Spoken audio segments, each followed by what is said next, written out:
आज मैं आपको इस वीडियो में बताने वाला हूँ। ये मेरी पहली वीडियो है। कम्युनिकेशन क्या होता है। बेसिकली कम्युनिकेशन को हम समझते नहीं।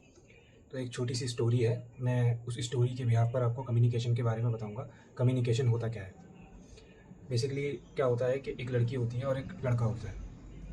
तो एक लड़का क्या होता है, एक ऑफिस में काम करता है और वो हर दिन ऑफिस बस से जाता है। और क्या है कि एक लड़की होती है, वो सुबह 8 बजे मतलब घर से निकलता है, हर दिन बस में ऑफिस जाता है। तो वो देखता है कि एक लड़की उसके बराबर में सेम टाइम पर बस में एंटर करती है और सेम उसी ऑफिस में काम करती है जहाँ वो काम करता है। तो ऐसे ही वो देखता रहा, नोटिस करता रहा। तो फिर वो एक दिन जाकर बात करने लगता है उससे। बोलता है, आप भी उस ऑफिस में काम करते हो? वो बोलता है, हाँ मैं भी काम करता हूँ। लड़की भी बोलती है, लड़का भी बोलती है। तो ठीक है, हम साथ में चल ले करेंगे, थोड़ा सा अच्छा लगेगा। जब आप एक ही ऑफिस में काम करते हैं तो थोड़ा सा ठीक रहता है अगर बात बात करते हैं चीज़ें। तो दोनों साथ में बस में बैठ के जाने लगे। रोज़ ऐसे ही जाते, टाइम पे मिलते, कोई टाइम पे नहीं पहुंच पाता था तो उसको फ़ोन कर देता था कि आप आ जाओ वरना आप लेट हो जाओगे। तो ऐसे ही कम्युनिकेशन उनका चलता रहा। ठीक है, अभी मैंने कम्युनिकेशन का नाम लिया, लेकिन अभी कम्युनिकेशन आपको समझ में आएगा बेसिकली कम्युनिकेशन होता क्या है। तो ऐसे ही धीरे धीरे जब वो जाने लगे, वो लंच पे भी जाने लगे, डिनर पे भी जाने लगे। तो एक टाइम ऐसा आता है कि लड़का बोलता है कि मैं स्कूटी खरीद लेता हूँ, बस से दिक्कत होती है तो हम साथ में ऑफिस चले जाया करेंगे। लड़की ने भी कोई एतराज़ नहीं किया। ठीक है, अगर आपको लगता है कि स्कूटी परचेज़ करनी चाहिए तो खरीद सकते हैं, खरीद लेते हैं। तो वो स्कूटी खरीद लेते हैं और फिर स्कूटी से आने जाने लगते हैं, साथ में जाते हैं, साथ में आते हैं। और ऐसे ही चलता रहता है, खाना साथ में खाते हैं, डिनर साथ में करते हैं। तो ऐसा चलता रहता है, काफ़ी टाइम तक ऐसा होता रहता है। तो फिर क्या होता है कि लड़के के मन में ना कुछ होता है लड़की के लिए।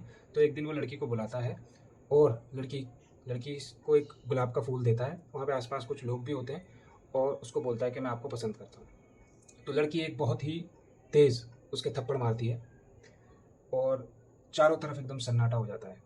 कोई भी नहीं सोचता, उस लड़के ने भी नहीं सोचा होगा कि ऐसा क्या हुआ या ऐसा मैंने क्या किया जो इस तरीके से मेरे को एक थप्पड़ इस लड़की ने मारा है।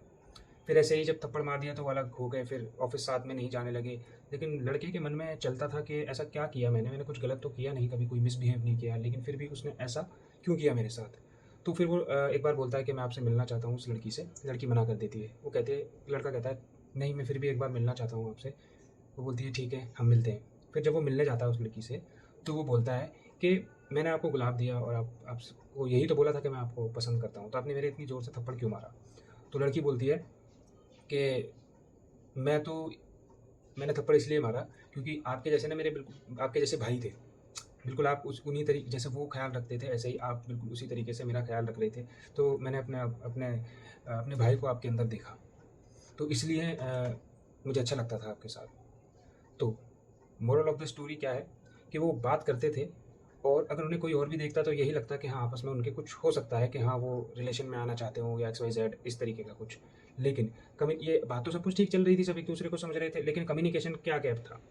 अब यहाँ पर क्या होता है कि भावना, अगर आप किसी की भावना नहीं समझ सकते तो आप कम्युनिकेशन नहीं कर सकते, आप एक अच्छे कम्युनिकेटर नहीं हो।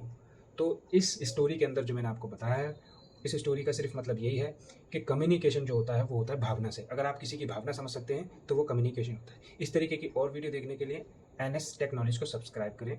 Thank you so much.